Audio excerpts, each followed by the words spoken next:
जिस देश में हुए हो पैदा तुम, जिस देश में हुए हो पैदा तुम, उस देश के अगर तुम भक्त नहीं तो दूध नहीं पिया मां का तुमने और बाप का तुम में रक्त नहीं। जय हिंद साथियों। वर्ल्ड कप 2011 का वो दृश्य है जिसमें धोनी ने छक्का मारकर भारत को वर्ल्ड कप जिताया, हम सभी को याद होगा।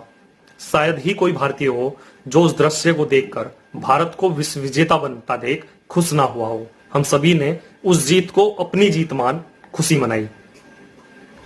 उस दौरान एक लड़का जो मेरा दोस्त है और धोनी को पसंद नहीं करता, होता है कुछ क्रिकेटर हमें अच्छे लगते हैं, कुछ नहीं अच्छे लगते, वो लड़का मेरे पास आता है और कहता है, मनीष भाई इस गेंद पर धोनी बोल्ड हो जाना चाहिए था, ये छक्का धोनी को मारना ही नहीं चाहिए था। यानी धोनी की कप्तानी में वर्ल्ड कप भारत ने कैसे जीत लिया, ये बात उसे पसंद नहीं थी। मैंने उससे कहा कि अगर इस गेंद पर धोनी बोल्ड हो जाता तो शायद अगले आने वाले बल्लेबाजों के लिए मैच जिताना मुश्किल हो सकता था, भारत वर्ल्ड कप हार भी सकता था। इस बात से उसे कोई परवाह नहीं थी, बस केवल ये बात कि धोनी की कप्तानी में भारत वर्ल्ड कप कैसे जीत गया, इस बात की उसे कोई खुशी नहीं थी। क्यों? क्योंकि वो धोनी को पसंद नहीं करता था। ठीक बिल्कुल वैसे ही जैसे धोनी से नफरत करने वाले लोग उस समय के वर्ल्ड कप की जीत को भी पचा नहीं पा रहे थे, ठीक वैसे ही भारत चीन विवाद के दौरान जो भारत ने बढ़त बनाई, कुछ लोग ऐसे जो प्रधानमंत्री मोदी को पसंद नहीं करते, उन्हें बात हजम नहीं हुई। गलवान घाटी में भारत के 20 वीर जवानों की शहादत पर उन्हें खुशी मिली इस बात की कि अब प्रधानमंत्री को घेरने के लिए उन्हें अपना पॉलिटिकल स्टैंड मिल गया हो। वो विरोध करने लगे और सवाल उठाने लगे, न केवल प्रधानमंत्री पर बल्कि सेना के शौर्य पर भी। वो भूल गए कि युद्ध न कोई पार्टी लड़ती है, न प्रधानमंत्री लड़ता है, न विचारधाराएं लड़ती है, न कोई नेता लड़ता है। युद्ध लड़ता है देश और देश की सेना, और उस सेना के पराक्रम के लिए न केवल सीमा पर खड़ा वो सैनिक बल्कि देश के अंदर रहने वाली 130 करोड़ भारतीय जनता को भी उसी साहस के साथ, उसी स्वाभिमान के साथ, उसी शौर्य के साथ खड़ा रहना होगा। सरकार ने क्या किया और सरकार को ऐसे मोर्चे पर क्या करना चाहिए था, तो शायद हम सब ने देखा। सरकार द्वारा LAC पर सेना को खुली छूट दे दी गई, यानी वो किसी भी परिस्थिति से निपटने के लिए स्वयं विवेक से कोई भी निर्णय ले सकती है। उसके लिए उसे दिल्ली फोन करके परमिशन नहीं लेनी होगी। युद्धक विमानों, मिसाइलों की संख्या LAC पर बढ़ा दी गई, सैन्य बलों को बढ़ा दिया गया ताकि किसी भी स्थिति में सेना दुश्मन का मुंह तोड़ जवाब दे सके। इसके अलावा सरकार ने देश के अंदर आर्थिक मोर्चे पर भी दुश्मन देश चीन को परास्त करने के लिए उसके 59 जो महत्वपूर्ण ऐप थे, जो देश से बहुत बड़ी अर्निंग कर रहे थे, उन सबको बैन कर दिया गया।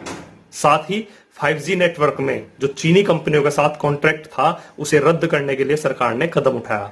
सड़क निर्माण में जो चीनी कंपनियां हमारे देश में व्यापार कर रही थी, उसे भी बोरिया बिस्तर समेट कर देश से बाहर भेजने की बात कर दी गई है। तो कहने का मतलब है सरकार के द्वारा जो कदम उठाने चाहिए थे वो शायद उठाए गए।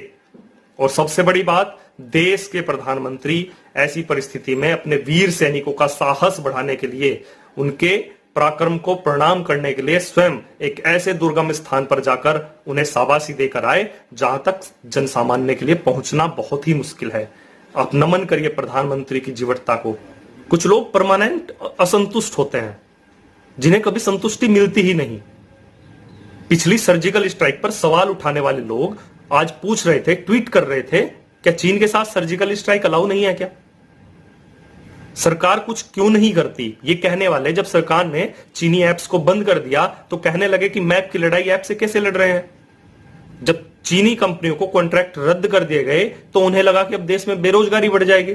अरे भाई, आप चाहते क्या हैं? आपको चाहिए क्या? आप कहना क्या चाहते हैं?